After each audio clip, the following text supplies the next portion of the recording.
नमस्कार शिक्षक साथियों, स्वागत आपका एक बार फिर से मेरे YouTube चैनल राजस्थान अध्यापक संघ में। आज हम जानेंगे कि किस तरीके से हम साला दर्पण पोर्टल पर किसी भी प्रकार के अवकाश के लिए कैसे अप्लाई कर सकते हैं। तो इसके लिए आपको सबसे पहले आप जो गूगल पे सर्च कर सकते हैं या फिर आप किसी भी ब्राउज़र, जैसे मैंने मोजिला खोल रखा है, वहाँ पे आप सर्च जो बार है वहाँ पे आपको सबसे पहले साला दर्पण सर्च करना है। साला दर्पण सर्च करने के बाद जब आपके सामने इस तरीके से गूगल का जो पेज खुलेगा, उसमें आपको यहाँ या तो आपको यहाँ इस जगह जो है वो आपको लिखा हुआ मिल जाएगा स्टाफ विंडो। अगर नहीं मिलता है तो भी आपको यहाँ जो सबसे ऊपर है साला दर्पण, उस पर ओके करना है आपको। ओके करने के बाद आपका जो साला दर्पण वेबसाइट है वो खुल जाएगी। थोड़ा सा टाइम लग रहा है ये साला दर्पण पोर्टल खुलने में फ़िलहाल, क्योंकि आपको पता है कि कैसे चलती है ये। तो आपको क्लिक करना है साला दर्पण पोर्टल पर। खुलने में थोड़ा समय लगता है इसमें। तो ये जो आपकी है वो पोर्टल खुल चुका है। इसमें आपको यहाँ लॉगिन नहीं करना है, आपको ध्यान रखना है। इस जगह जो लॉगिन दिखाई दे रहा है यहाँ आपको लॉगिन नहीं करना है, सीधे आपको नीचे जाना है। नीचे जाते ही आपको यहाँ पे मिलेगा स्टाफ विंडो। स्टाफ विंडो पे आपको ओके करना है। स्टाफ विंडो के ऊपर फिर स्टाफ लॉगिन जो यहाँ दिख रहा है, इस पर आपको ओके करना है, स्टाफ लॉगिन पर। स्टाफ लॉगिन पर ओके करने के बाद आपको जो स्टाफ लॉगिन जो आईडी और पासवर्ड है वो यहाँ ऊपर वाले टैब में आईडी डालनी है और नीचे वाले में पासवर्ड। मैंने यहाँ ऑटो फिल कर दिया है, मेरा भरा हुआ मैंने सेव कर रखा है वो कर दिया है। लेकिन आपको यहाँ जो आपकी आईडी है साला दर्पण स्टाफ लॉगिन आईडी और यहाँ जो आपके पासवर्ड वो डालने हैं। और उसके बाद जो कैप्चा आपको तीसरे टैब में कैप्चा दिख रहा है वो आपको डालना है। जैसे यहाँ कैप्चा है वो मैंने डाल दिया है। यहाँ ये ध्यान रखना है कि कैप्चा अगर छोटे अक्षरों में है तो छोटे डालना है, बड़े अक्षर है तो बड़े, जहाँ बड़े अक्षर है वहाँ बड़े अक्षर डालने हैं।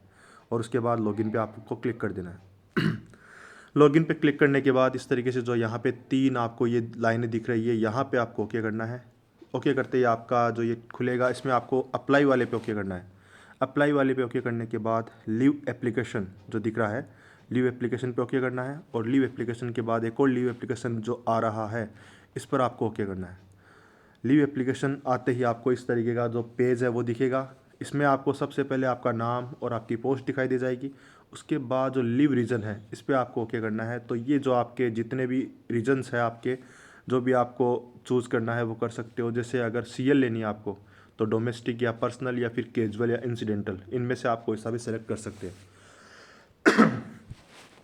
अगर आपको हॉस्पिटलाइजेशन यानी मेडिकल लेनी है आपको, तो ऊपर जो नीचे जो हॉस्पिटलाइजेशन और रिकवरी और मेडिकल ग्राउंड, इनमें से आपको कोई सा भी जो आपको सही लग रहा हो, जैसा आपको लेनी हो, उसमें आप चूज़ कर सकते हैं। उसके अलावा भी बहुत सारे ऑप्शन हैं यहाँ। स्टडी के लिए है या गवर्नमेंट का कोई टूर्नामेंट है उसमें आप जा रहे हो, वोट के लिए आप जा रहे हो, या फिर और भी किसी तरीके का, जैसे आपको ब्लड डोनेशन हो, चाइल्ड बर्थ हो, मिसकैरेज हो, या और भी कोई इसमें रीज़न है आप चूज़ कर सकते हो। जैसे मान लो मुझे मेडिकल के लिए अप्लाई करना है तो यहाँ मैं मेडिकल ग्राउंड लिख दिया।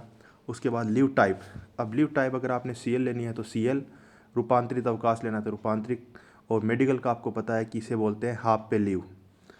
हाफ पे लीव बोलते हैं मेडिकल अवकाश को। तो यहाँ आपको एचपीएल पे ओके करना है। बाकी सारे ऑप्शंस आपको दिख रहे हैं। अगर आप जैसे कोरोना संक्रमित हो आप, तो यहाँ क्वारंटाइन लीव आपको मिल सकती है। इसके अलावा अगर आप वोट कास्ट करने के लिए जाते हो तो आपको सवैतनिक अवकाश, यह आपको ओके करना है।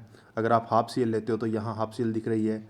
इसके अलावा मैटरनिटी लीव, पैटर्निटी लीव, जितने भी ऑप्शन है वो आपको सब दिखाई दे रहे हैं। तो इनमें से आपको जो लेना हो, जैसे मुझे मेडिकल लेने तो एचपीएल, और कितनी तारीख से कितनी तारीख तक लेनी है। यहाँ आपको ये सुविधा मिलती है कि आपने एक दिन पहले अप्लाई करना था, आपने नहीं किया, तो आप बैक डेट से भी अप्लाई कर सकते हो। जैसे मुझे 1 अक्टूबर से लेनी है तो भी मैं 1 अक्टूबर से अप्लाई कर सकता हूँ। ऐसा कोई नहीं है कि आपको अगले दिन से अप्लाई कर सकते हो। तो जैसे मान लो मुझे कल से लेनी है 10 तारीख से लेकर, फिर आगे यहाँ फुल डे लिखा हुआ है अप टू, यानी कब तक लेनी है आपको। तो जैसे 10 से लेकर मुझे 15 तक लेनी है, तो यहाँ नंबर ऑफ डेज 6 आ गए अपने आप लिखे हुए। और उसके बाद हेडक्वार्टर लीव रिक्वायर्ड, अगर आप हेडक्वार्टर छोड़ना चाहते हो 8 किलोमीटर से दूर तो यस कर दो। और उसका जो भी एड्रेस है वो यहाँ एड्रेस लिख दो, आप कहाँ रहोगे हेडक्वार्टर पे लीव के दौरान, आप कहाँ रहोगे तो ये लिख दो। आप रिमार्क्स में आपको कुछ भी नहीं लिखना, आप खाली छोड़ सकते हो। और नेक्स्ट पे आप जैसे ही क्लिक करोगे यहाँ आपको ऐसा विंडो खुला दिखाई देगा, जिस पे आपको ये जो चेक बॉक्स है इस पे आपको ओके करना है और फिर आवेदन करें। आवेदन करते ही आपकी लीव रिक्वेस्ट है, यहाँ पे देखिए आपकी लीव रिक्वेस्ट जो है वो आपके संस्था प्रधान को फॉरवर्ड हो चुकी है। यहाँ से जो फॉरवर्ड होती है वो आपकी जो स्कूल आईडी है वहाँ पे आप उसको अप्रूव कर सकते हो। जो भी आपका साला दर्पण प्रभारी है वो अप्रूव कर देगा तो आपकी लीव सैंक्शन हो जाएगी। और इसी जो आपका पेज है यहाँ से ही आप एडिट भी कर सकते हो। अगर आपको वापस कुछ चेंजेस करने हैं तो देखिए एडिट का ऑप्शन भी है, यहाँ पे इस जगह आता है एडिट का ऑप्शन, वो भी कर सकते हो। और ये अप्रूव होते ही आपको यहीं पे जो स्टेटस है आपका देखिए, इसमें देखिए स्टेटस पे आप जाओगे तो यहाँ देखो पेंडिंग आ रहा है और यहाँ प्रिंट का ऑप्शन आ रहा है। अगर यहाँ प्रिंट पे दबाओगे तो आपका जो पीएल फॉर्म है, आजकल पीएल फॉर्म ऑफलाइन चलता नहीं है, ऑनलाइन ही चलता है। तो ये ऑनलाइन जो भरा हुआ पीएल फॉर्म है आपका, इस तरीके से जो पीएल फॉर्म भरा हुआ है वो आप यहाँ से आप प्रिंट निकाल सकते हो। ये देखिए प्रिंट निकाल सकते हो। तो प्रिंट निकाल के आप अपने जो भी डीडीओ है उनको जमा करा सकते हो। तो ये पूरी प्रोसेस है आपकी साला दर्पण पोर्टल पर लीव ऑनलाइन करने की। तो आप आसानी से साला दर्पण पोर्टल से इस तरीके से लीव ऑनलाइन कर सकते हो। धन्यवाद। जय हिंद।